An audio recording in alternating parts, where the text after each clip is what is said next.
Hello and welcome to the 160th Second Photography Podcast. Today I'm going to be talking about my thoughts on Micro Four Thirds cameras. But before I do, I just want to say that this podcast episode is sponsored by purpleport.com. So this story starts on a hot summer's day, not this summer though, some summers ago. I was so happy when I walked past a group of photographers because they were laden down with their kit. They all had rucksacks, they all had DSLRs, they all had flasks, water, everything. And I walked past and I said hello and we sort of exchanged pleasantries. And I was walking past with a small Micro Four Thirds body slung around my hip with a vintage lens attached to the front. And I was on a hike and I continued my hike because it was late in the afternoon.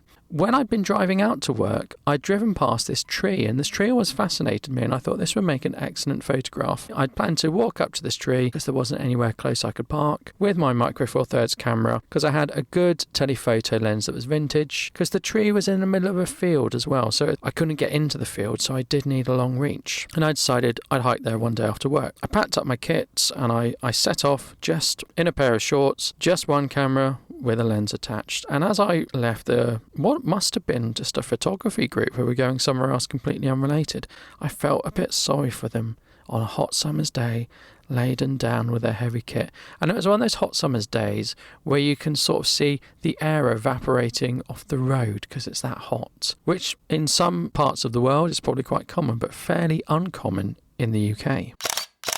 I wanted an Olympus viewfinder for a Canon camera that I had that didn't have a viewfinder. I mainly used a particular lens on this camera, so it meant that the field of view was always fairly fixed, so I wanted a 35mm optical viewfinder. Now you can get various ones, but they all seem to be very expensive. Olympus did one that was a 17mm optical viewfinder for their Micro Four Thirds cameras, and it should be paired with the 17mm lens. So when you factor in the crop, you get a 35mm field of view. So I was quite interested in this, but it was ridiculous expensive. It was sort of £90, £100. Some had to be imported from Japan. Couldn't buy them new, they were all used, but it was just a lot of money. And one day I came across a package on eBay that was £40 for a camera, battery, charger, and this viewfinder I was after. So I snapped it up. And I ended up getting an Olympus EPL1. So that was the Olympus's first Micro Four Thirds camera. And I didn't buy it for that camera, I bought it for the viewfinder. But I got a few lenses, I got a few cheap lenses for the camera, and I started using it. I really liked it. It was a small camera. It had interchangeable lenses. It had in-body image stabilization. It had some arty pop filters built into it, which at the time was quite novel. Now it's quite commonplace. After using that for a bit, I upgraded to the OMD EM10, which is an excellent Micro Four Thirds camera. That's how I got into Micro Four Thirds, completely by accident. And what I like about the Micro Four Thirds system is they're quite lightweight.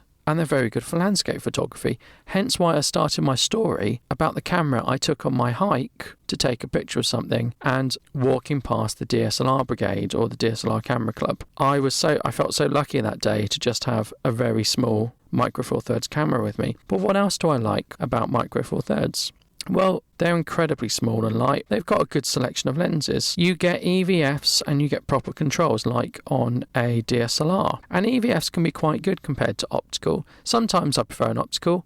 There are scenarios where I prefer an EVF because an EVF allows you to see the image you're going to capture. With an EVF, you see what image you're going to get at those settings you have. You get a choice of brands. Olympus and Panasonic teamed up to do Micro Four Thirds. So you can pick Olympus or you can pick Panasonic. And each has slight benefits, really. So Olympus has really good in-body image stabilization. I always see Olympus are the ones to pick for stills, whereas Panasonic are very good at video. The Olympus video is okay, but it's not a touch on Panasonic. So I sort of see Panasonic as being for video and Olympus for stills. And you can mount lots of different lenses on them. So you can mount old vintage lenses. Now what's good about vintage lenses is they have a certain aesthetic, but they're plentiful and they're cheap. So when I wanted a special lens for doing telephoto work, I got an old vintage lens and it was 20 quid, but it was a very good lens, particularly for £20, and it enabled me to do some really good telephoto work with a Micro Four Thirds camera. Of course, you need to buy an adapter, but they're cheap. Using vintage lenses on mirrorless cameras are really good. It's a real good selling point. So I did some portrait shoots with my Micro Four Thirds body, and I used it for family images too, taking the camera out with me for family events and places I went with my family. And the one limitation I found was that the depth of field was not comparable to a DSLR. And the other thing is, while it's light and small, and that goes for the body and the lenses, both are lighter and smaller than their DSLR counterparts, it's not truly pocketable unless you get a very small lens. And even a small lens I didn't feel was pocketable. So let's talk about the depth of field and crop factors, because this became the crux of an issue for me when dealing with Micro Four Thirds cameras. First of all, when talking about crop and field of view, we always compare to a 35mm film size. So a digital full frame sensor is approximately the same size as a single 35mm film frame. An APS-C sensor is about 40% smaller than a full frame digital sensor, and a Micro Four Thirds sensor is about the quarter of a size of a full frame sensor. The difference in sensor size gives something called a crop factor. So Canon APS-C sensors have a crop factor of 1.6 when compared to a full frame. That means they zoom in, or they appear to zoom in, 1.6 times more than a full frame camera. Nikon APS-C has a crop factor of 1.5, and Micro Four Thirds cameras have a crop factor of 2, and 1-inch sensor cameras like the Sony RX100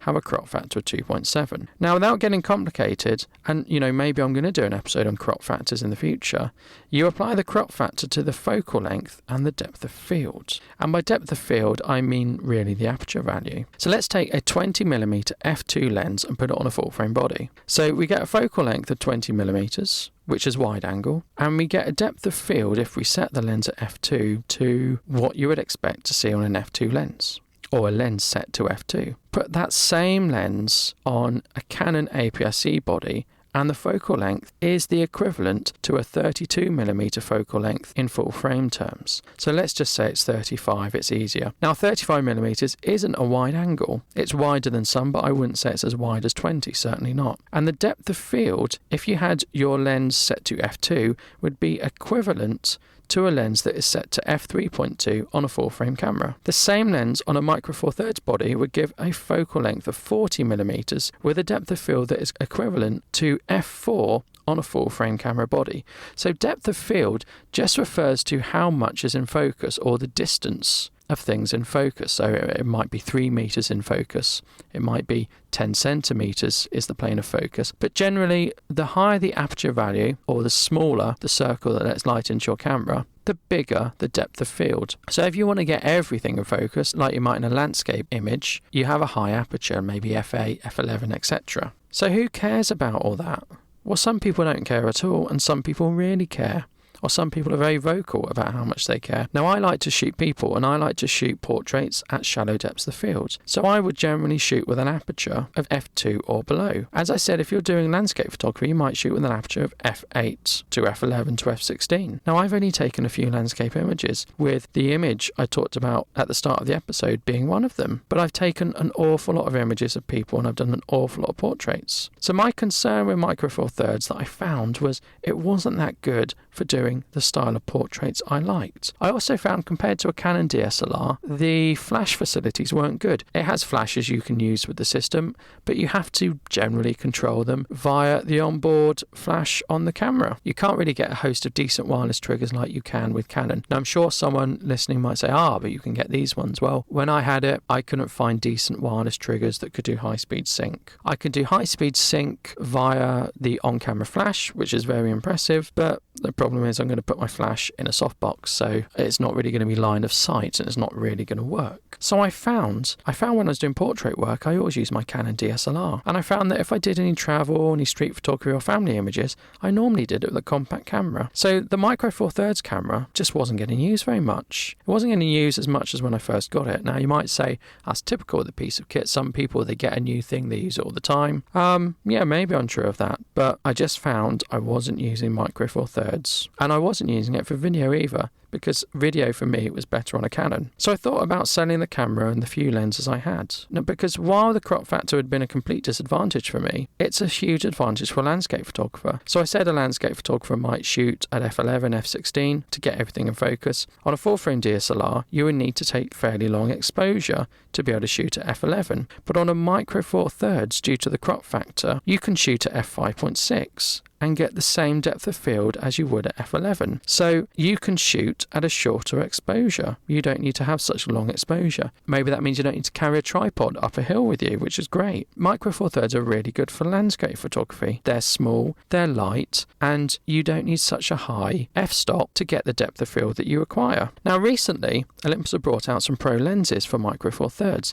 and they have a low f-stop value, but they still don't give the same depth of field as a DSLR. And I feel a DSLR presents better value for money. And I'm going to explain that with some examples. So I have the Olympus 45mm f1.8 lens, and when I was preparing for this podcast, I had a look on Amazon and it retailed for £209. I don't think I paid that for it. I think I paid a lot less for it than that. That's what its value is today on Amazon. And I'm using Amazon to compare for all. On a Micro Four Thirds body, that gives a depth of field at its lowest value of 3.6. Olympus have brought out a 1.2 lens that's 45mm, and that's one of their Pro Series lens. So once we factor in the crop factor, it gives an equivalent depth of field of 2.4 when compared to a full frame camera. But this lens costs £999 on Amazon. And again, it's a pro lens, so I'm sure it's very well built and it's weather sealed, but that's a huge jump in price. Now, if we wanted to get a equivalent depth of field, what could we get with a Canon or a DSLR? So looking at Canon, because that's what I own, the 85mm f1.4 lens, which I have, is £369 on Amazon. And if I use it with a full frame camera,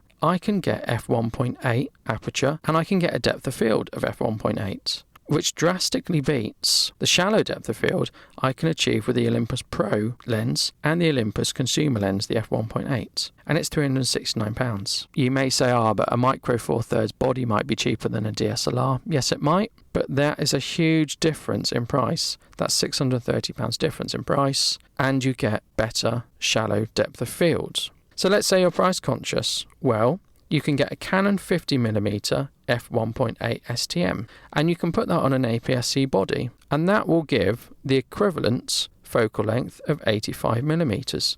So the focal lengths aren't quite matching up. Olympus, we've got 90, Canon, we've got 85, but they're pretty much in the same ballpark. So that lens, the Canon 50mm f1.8, costs £103. So you could get a Canon lens and a Canon APS-C camera together for less than the cost of the Pro lens, and there wouldn't be a huge difference in the shallow depth of field you could get. Let's multiply f1.8 by the crop factor of 1.6 for that Canon lens, and that gives 2.88. Well, compare that to the Olympus 45mm f1.2, which gives 2.4. There's not a great deal in it. You could also get the Sigma for Canon 18-35 f1.8 zoom lens, which is £641 on Amazon. And that would give, again, depth of field equivalent to 2.88 on a full frame camera. So I guess what I'm saying is Micro Four Thirds are still great for landscape photography, perhaps even street photography. But for what I use them for, I don't think they're particularly good. There's a limitation due to that crop factor. You would need a lens with an aperture of 0.9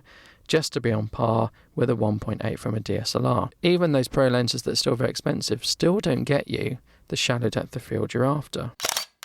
I like the Micro Four Thirds system, and I applaud Olympus and Panasonic for what they've achieved and bring some innovation to the camera market. Like I said, Panasonic do great video, and a lot of people have Micro Four Thirds cameras just for the Panasonic video. Olympus are very good for stills. What I like about Olympus is you get an awful lot of bang for your buck. You get a tremendous host of features in their cameras, and they are good cameras. But the problem is I do portraits mainly, and I like to use flash. I just found the DSLR was king for me, and in terms of portraits and using flash, nothing's really ever beaten it. Maybe something will in the future. But what do you think? Have I been a bit harsh on Micro Four Thirds, or have I been completely fair? Do you prefer a DSLR, or have you completely switched to the Micro Four Thirds or mirrorless system? So do get in contact or do leave a comment. So you can check me out on Twitter at 160SP Podcast, or you can support the podcast via Patreon at patreon.com/160SPP. Thank you so much. Have a good day. Goodbye.